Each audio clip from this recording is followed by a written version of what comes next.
नमस्कार, मैं सुनील स्वामी आपका हिंदी भाई सुनील स्वामी यूट्यूब चैनल पर स्वागत करता हूँ।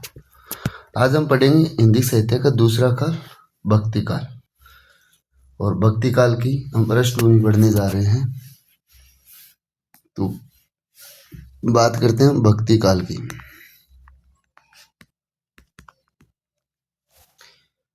भक्ति काल में क्या था, सबसे पहले हम इसकी परिभाषा यानी इसको कहते किस लिए हैं तो उसकी बात करते हैं। तो चलिए, हिंदी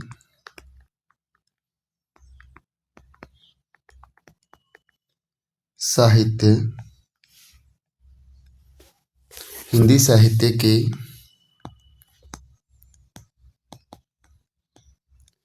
विकास का दूसरा काल या दूसरा चरण या पूर्व मध्य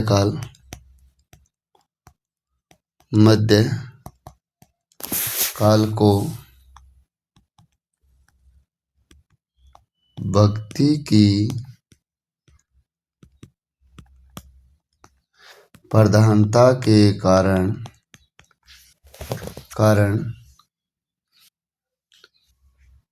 भक्ति काल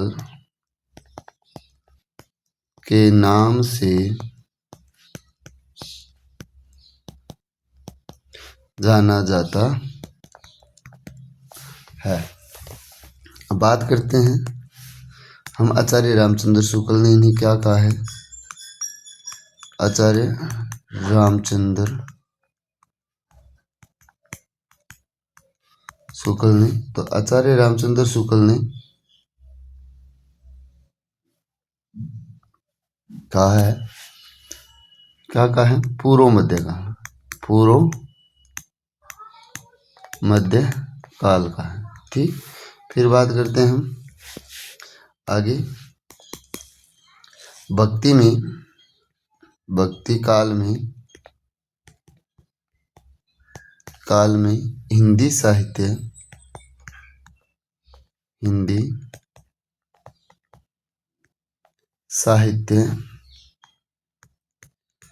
अपनी चरम उत्कर्ष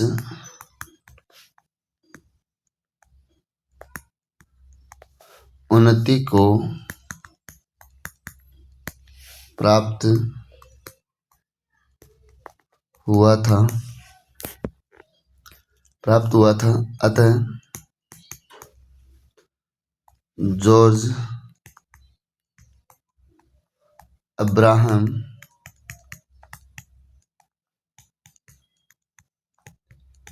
ग्रियर्सन ने भक्ति काल को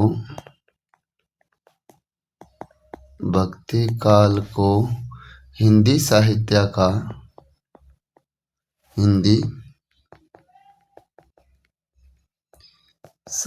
का स्वर्ण काल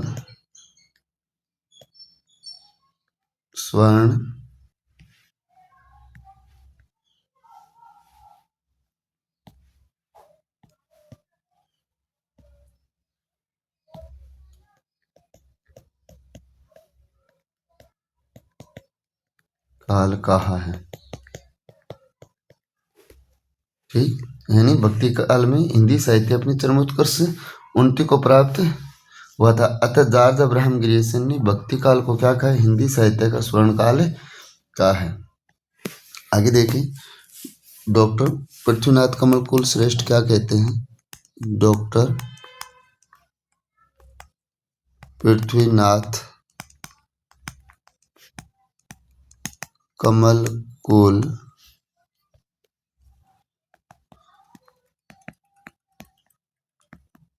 श्रेष्ठ ने क्या कहा है, तो उन्होंने कहा है कलात्मक उत्कर्ष काल।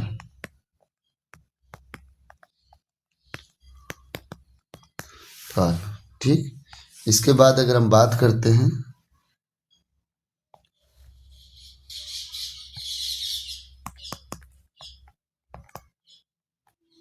भारतीय राजनीतिक दृष्टिकोण से, भारतीय राजनीतिक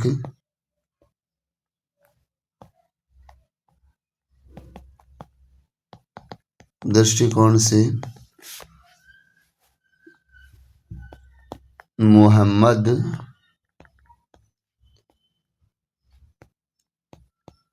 बिन तुगलक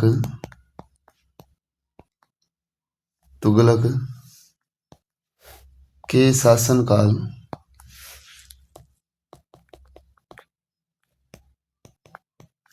शासनकाल से भक्ति काल का उदय हुआ माना जाता है। उच्च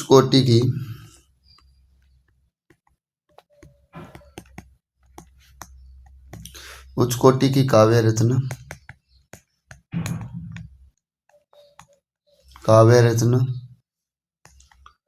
आध्यात्मिकता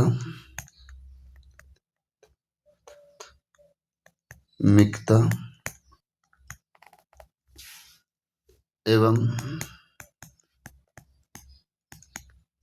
समाज चेतना के कारण भक्ति काल को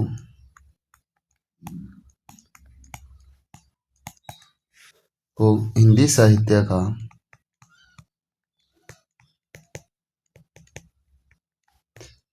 का स्वर्ण काल कहा गया है। ठीक, अब हम बात करते हैं भक्ति शब्द की व्युत्पत्ति। भक्ति शब्द की व्युत्पत्ति। तो भक्ति शब्द की व्युत्पत्ति क्या है? तो भक्ति शब्द बना कैसे? तो भक्ति शब्द बना मोनियर विलियम के अनुसार, मोनियर विलियम के अनुसार भक्ति शब्द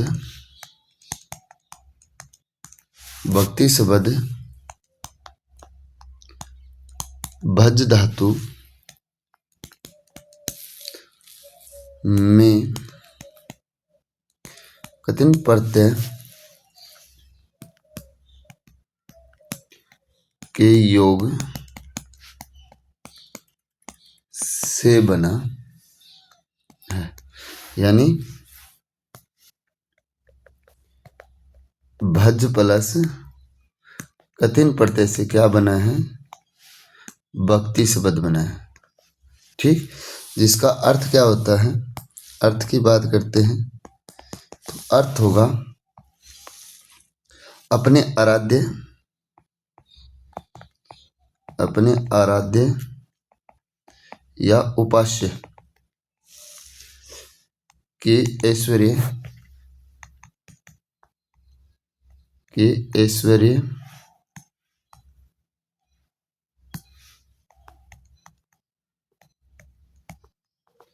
में भाग लेना। ये क्या है? भक्ति शब्द का अर्थ। ठीक, अब बात करते हैं हम भक्ति शब्द का सर्वप्रथम उल्लेख।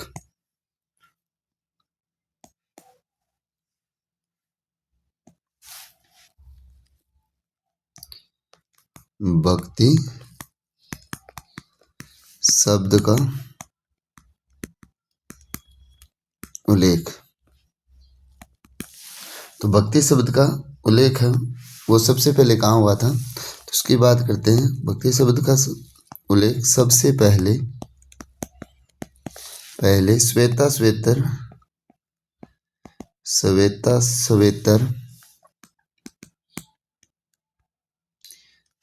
स्वेतर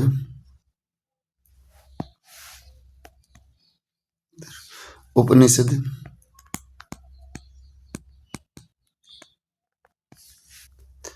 में मिलता है।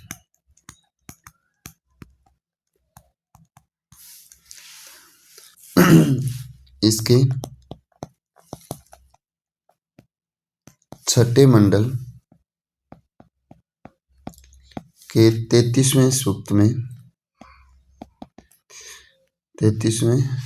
में मिलता है। ठीक, और पंक्ति क्या है, यानी श्वेताश्वेतर उपनिषद के छठा मंडल है, उसकी 33वें सूक्त में मिलती है। और वो पंक्ति क्या है वो देखिए, वो पंक्ति है यस्य देवी परा भक्तिर्यथा देव तथा गुरु भक्ति तथा देव तथा गुरु, जिसका अर्थ होता है, अर्थ है देव तथा गुरु के प्रति आश्रित हो जाना ही भक्ति है।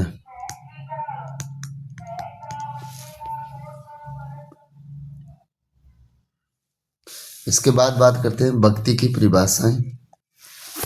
तो भक्ति की क्या परिभाषा है? भक्ति की परिभाषाएं यानी भक्ति कहा किसे गया है। तो बात करते हैं हम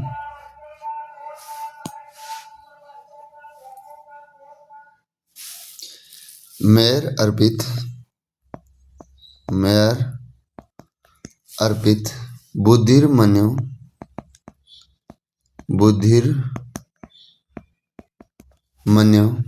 स भक्त। ये किस में दी गई है? ये परिभाषा दी गई है श्रीमद् भागवत गीता में। श्रीमद् भागवत गीता में श्री कृष्ण ने अर्जुन से कही। दूसरी परिभाषा क्या है? दूसरी परिभाषा है श्रद्धा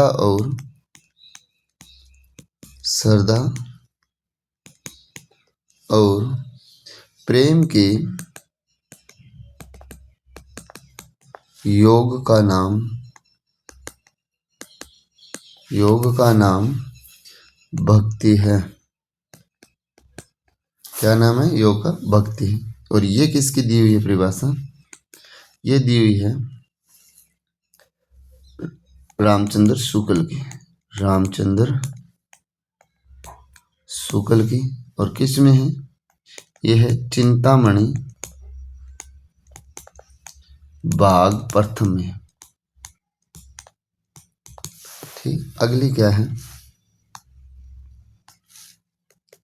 अगली जो बात कही गई है वो है भक्ति की भावना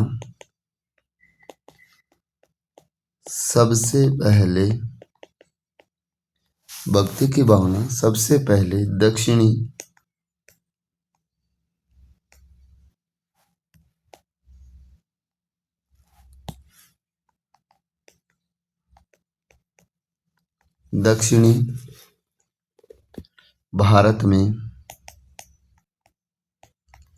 भारत में उत्पन्न हुई।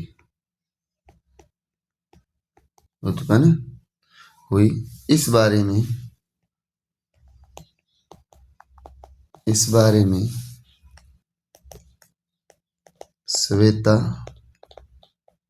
श्वेतर उपनिषद में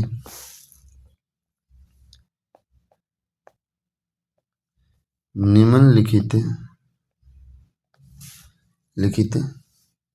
श्लोक आता है या पंक्ति आती है, श्लोक आता है। क्या है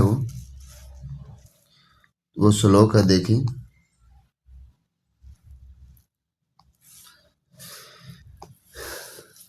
उत्पन्ना द्रविड़ी,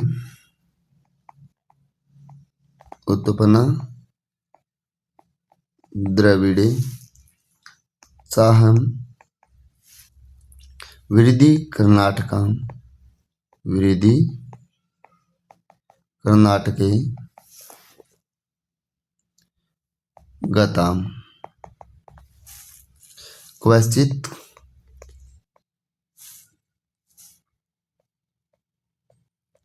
क्वचित क्वचित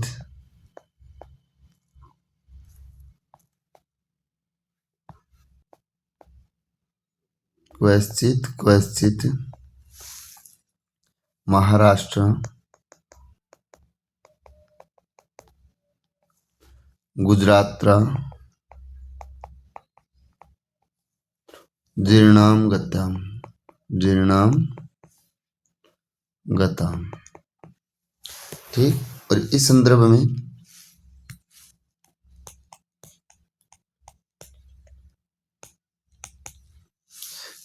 में कबीर की कई जगह, ये सत्येंद्र नाथ की भी बताई जाती है, कई जगह कबीर की बताई जाती है। कबीर की निम्नलिखित पंक्ति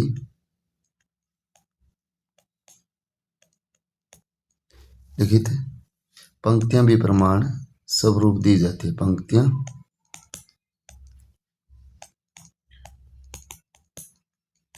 प्रमाण है। क्या है?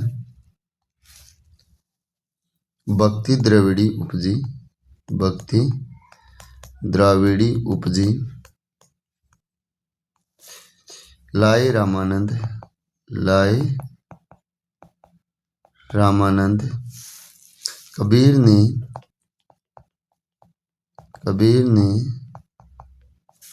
प्रकट किया, कबीर ने प्रकट किया सात दीप नौ खंड, सात दीप नौ खंड। ये थी कबीर की पंक्ति।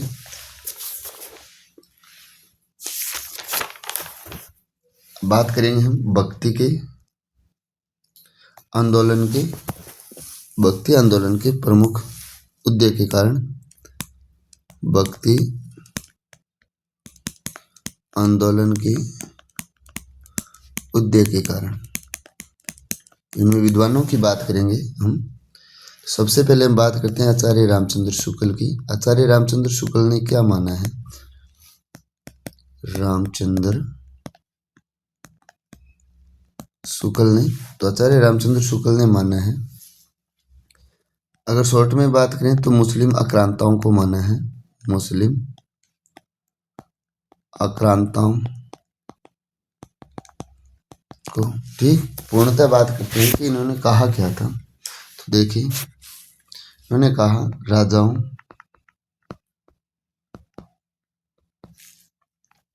से निराश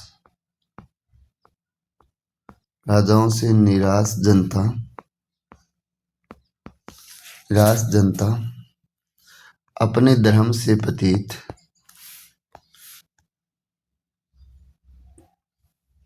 राजाओं से निराश अपने धर्म से पतित हिंदू जनता के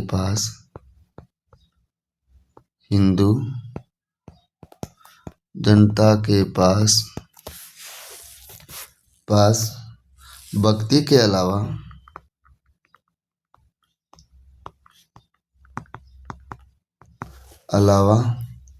अन्य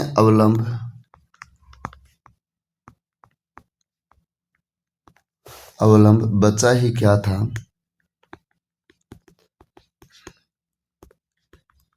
था, मंदिर व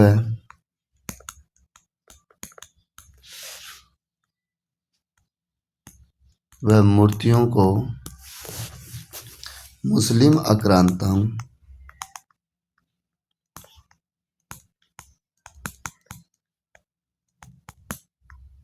मुस्लिम आक्रांताओं द्वारा तोड़े जाने की पूर्ति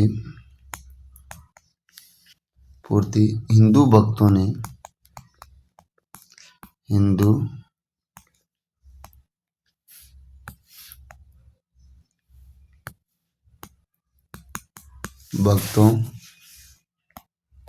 ने साहित्य के माध्यम से की।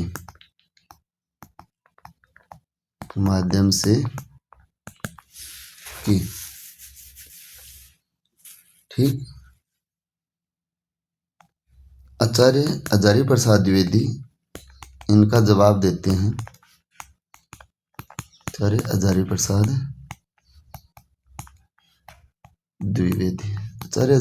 द्विवेदी ने क्या माना है? आचार्य हजारी प्रसाद द्विवेदी ने कहा कि भारत की स्वतः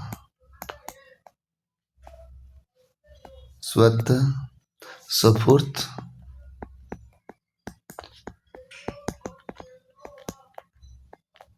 सांस्कृतिक चेतना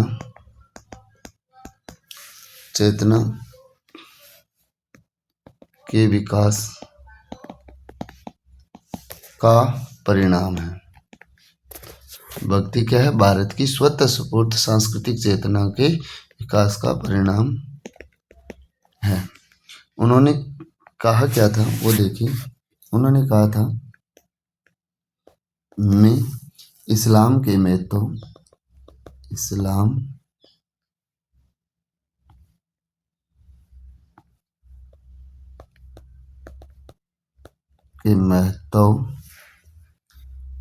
को नकार नहीं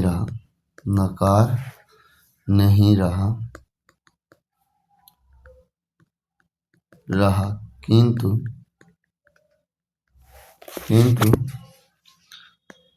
पुनः जोर देकर कहना चाहूँगा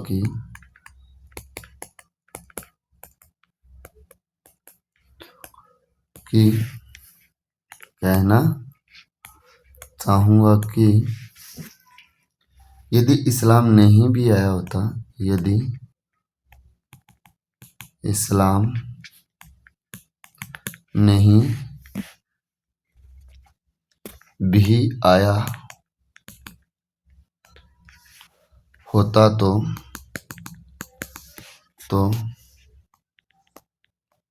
भक्ति का स्वरूप लगभग 12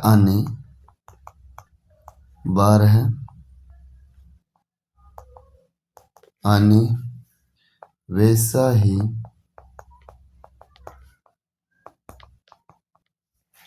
छोड़ा जाता, वैसा ही होता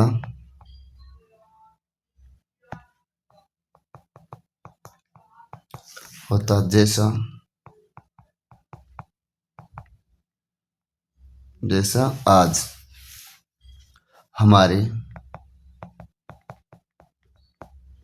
सामने है। यह भारत की स्वतः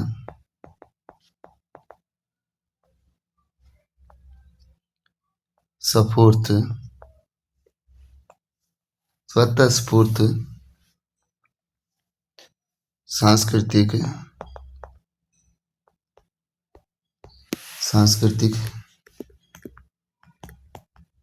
चेतना का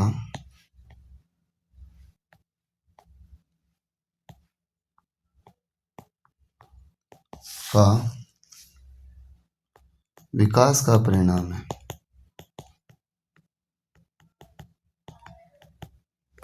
एक इसकी परिभाषा है। ये आचार्य हजारी प्रसाद द्विवेदी की परिभाषा है। आगे देखिए, ताराचंद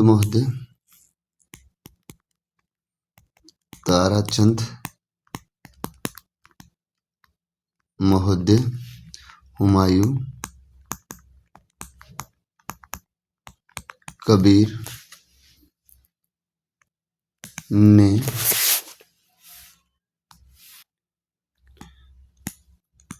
भक्ति आंदोलन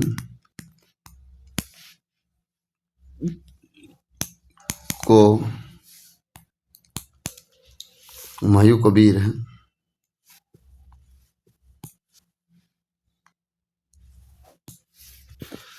भक्ति आंदोलन को अरब आक्रमणकारियों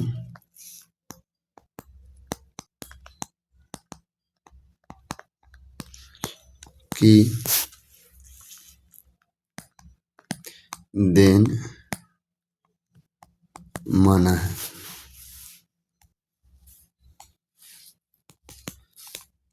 वेबर,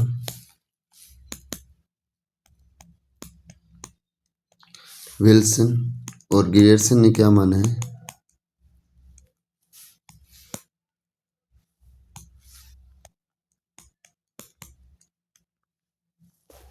ग्रियर्सन ने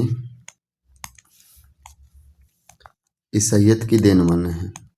ईसाइयत की देन माना है। ग्रियर्सन ने क्या कहा है?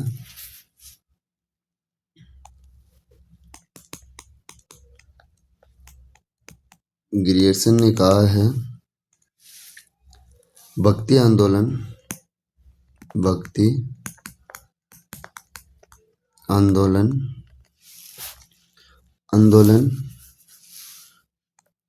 को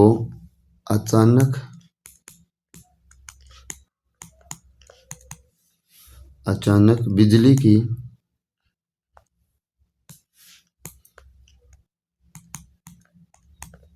बिजली की चमक के समान फैलने वाला बताया है। डॉक्टर रामकुमार वर्मा क्या कहते हैं? डॉक्टर रामकुमार वर्मा कहते हैं डॉक्टर रामकुमार वर्मा ने कहा है कि हिंदुओं की निराशा के कारण भक्ति आंदोलन का उदय हुआ। अब बात करते हैं भक्ति आंदोलन यानी भक्ति साहित्य के लेखन का प्रमुख लक्ष्य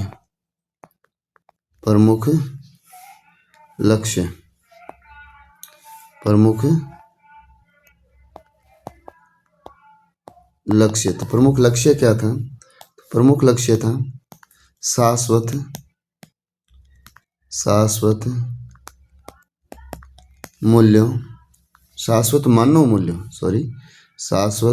मानव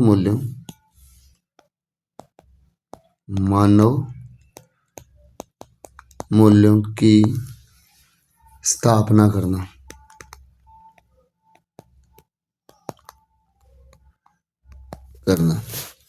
ठीक। अब श्री कृष्ण दास है, उन्होंने क्या कहा? उनकी जो बुक है उसका नाम बताएंगे हम। श्री कृष्ण दास ने, जिनकी पुस्तक का नाम था हिंदी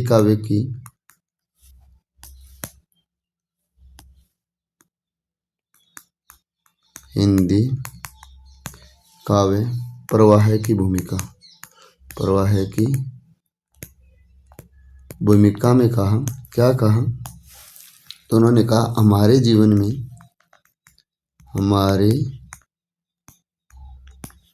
जीवन में जो कुछ सत्य है, शिव है, सुंदर है, उसकी अन्यतम अभिव्यक्ति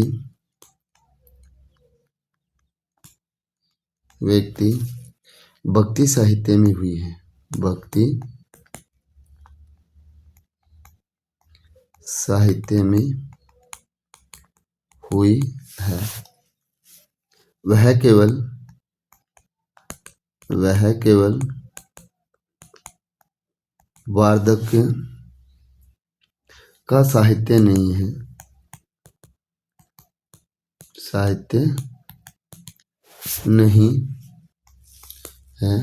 वह ज्ञान का साहित्य है। वह ज्ञान का साहित्य है। वह भक्ति,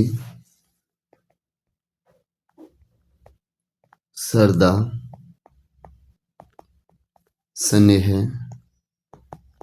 और प्रेम का साहित्य है। वह हार्दिक सहानुभूति,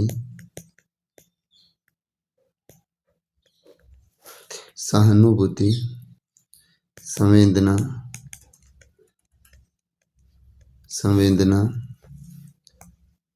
और करुणा का साहित्य है। वह मनोरम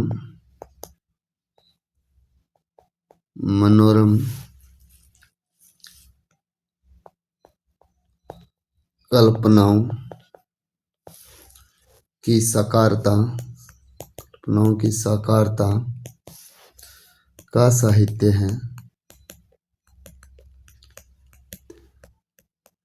वह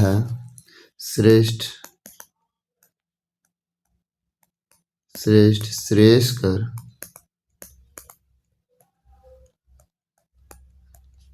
साहित्य है। हमने हिंदी साहित्य के भक्ति काल की पृष्ठभूमि है वो पढ़ी है। एक बार इनका हम रिपीट कर लेते हैं। आज जो जितना पढ़ा था, हम पढ़ रहे थे हिंदी साहित्य का इतिहास, भक्ति काल हम पढ़ रहे थे। भक्ति काल में हम इसकी पृष्ठभूमि पढ़ रहे हैं। तो देखिए, भक्ति काल की परिभाषा यानी हिंदी साहित्य के विकास का दूसरा काल या चरण या पूर्व मध्य काल को भक्ति की प्रधानता के कारण भक्ति काल के नाम से जाना जाता है। आचार्य रामचंद्र शुक्ल ने इन्हें पूर्व मध्य काल का भक्ति काल को। भक्ति काल में हिंदी साहित्य अपनी चरम उत्कर्ष उन्नति को प्राप्त हुआ था। अतः जॉर्ज अब्राहम ग्रियर्सन ने भक्ति काल को हिंदी साहित्य का स्वर्ण काल कहा है। पृथ्वीनाथ कमलकुल श्रेष्ठ ने कलात्मक उत्कर्ष काल कहा। भारतीय राजनीतिक दृष्टिकोण से मोहम्मद बिन तुगलक के शासनकाल से भक्ति काल का उदय हुआ माना जाता है। उच्च कोटि की काव्य रचना, आध्यात्मिकता एवं समाज चेतना के कारण भक्ति काल को हिंदी साहित्य का स्वर्ण काल कहा जाता है। भक्ति शब्द की व्युत्पत्ति मोनियर विलियम्स के अनुसार भक्ति शब्द व भज धातु में कितिन प्रत्यय के योग से हुई, यानी भज प्लस कितिन यानी भक्ति, जिसका अर्थ होता है अपने आराध्य या उपास्य के ऐश्वर्य में भाग लेना। भक्ति शब्द का उल्लेख सबसे पहले श्वेताश्वेतर उपनिषद में मिलता है। इसके छठे मंडल के 33वें सूक्त में मिलता है। पंक्ति यसे देवी परा भक्ति यथा देव तथा गुरु के प्रति आश्रित हो जाना ही भक्ति है। फिर हमने बात की थी भक्ति की कुछ परिभाषाएं, वो क्या थी? तो भक्ति की परिभाषाएं थी मैं अर्पित बुद्धिर्मन्यम स भक्त। ये श्रीमद् भागवत गीता में श्री कृष्ण ने अर्जुन से कही। श्रद्धा और प्रेम के योग का नाम भक्ति है। रामचंद्र शुक्ल का चिंतामणि भाग प्रथम में है। भक्ति की भावना सबसे पहले दक्षिण भारत में उत्पन्न हुई। इस बारे में श्वेताश्वेतर उपनिषद में निम्नलिखित श्लोक आता है। उत्पन्न द्रविड़ी चाहम वर्दी कर्नाटके गताम कवचित महाराष्ट्र गुजरात जीर्णाम गताम। इस संदर्भ में कई जगह कबीर का नाम आता है, कई जगह सत्येंद्र का नाम आता है। क्या आता है कि भक्ति द्राविड़ी उपजी लाई रामानंद। कबीर ने प्रकट किया 7 दीप 9 खंड। भक्ति आंदोलन के उदय के कारण आचार्य रामचंद्र शुक्ल ने मुस्लिम आक्रांताओं को माना है। राजाओं से निराश, अपने धर्म से पतित हिंदू जनता के पास भक्ति के अलावा अन्य अवलंब बचा ही क्या था। मंदिर व मूर्तियों को मुस्लिम आक्रांतों द्वारा तोड़े जाने की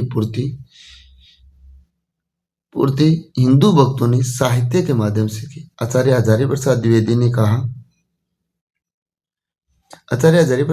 ने कहा कि भारत की स्वतःस्फूर्त सांस्कृतिक चेतना के विकास का परिणाम है। यानी उन्होंने आचार्य रामचंद्र शुक्ल की जो भी मान्यता थी उनका परिणाम स्वरूप खंडन किया है। उन्होंने कहा, मैं इस्लाम के महत्व को नकार नहीं रहा, किंतु पुनः जोर देकर कहना चाहूंगा कि यदि इस्लाम नहीं भी आया होता तो भक्ति का स्वरूप लगभग 12 आने वैसा ही होता जैसा आज हमारे सामने।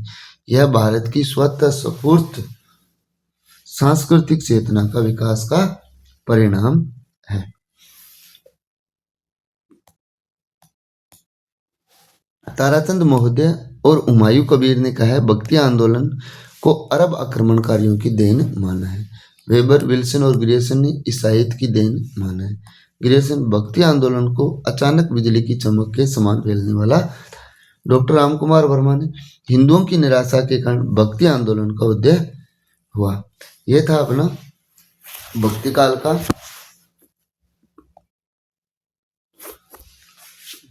पृष्ठभूमि। अब बात करते हैं भक्ति साहित्य के लेखन का प्रमुख लक्ष्य क्या था। तो उनका लक्ष्य था शाश्वत मानव मूल्यों की स्थापना करना। श्री कृष्णदास ने हिंदी काव्य प्रवाह की भूमिका में भक्ति साहित्य के बारे में बहुत ही अच्छी बात कही है। तो उन्होंने कहा कि हमारे जीवन में जो कुछ सत्य है, शिव है, सुंदर, उसकी अन्यतम अभिव्यक्ति भक्ति साहित्य में। वह केवल वार्धक्य का साहित्य नहीं, यानी बढ़ाने वाला साहित्य नहीं, वह ज्ञान का साहित्य है। वह भक्ति, श्रद्धा, स्नेह और प्रेम का साहित्य है। वह हार्दिक सहानुभूति, संवेदना, करुणा का साहित्य है। वह मनोरम कल्पनाओं की साकारता का साहित्य है। वह श्रेष्ठ श्रेष्ठकर साहित्य है। ये था भक्ति काल के बारे में जिनकी पृष्ठभूमि में हमने पढ़ी। कल हम पढ़ेंगे भक्ति काल के भारत में जो भक्ति आंदोलन हुए थे प्रमुख, उनके बारे में, और आलवार और नैनार के बारे में भी हम पढ़ेंगे। तो वीडियो कैसे लगा? अच्छा लगे तो लाइक, शेयर, कमेंट जरूर करें। धन्यवाद।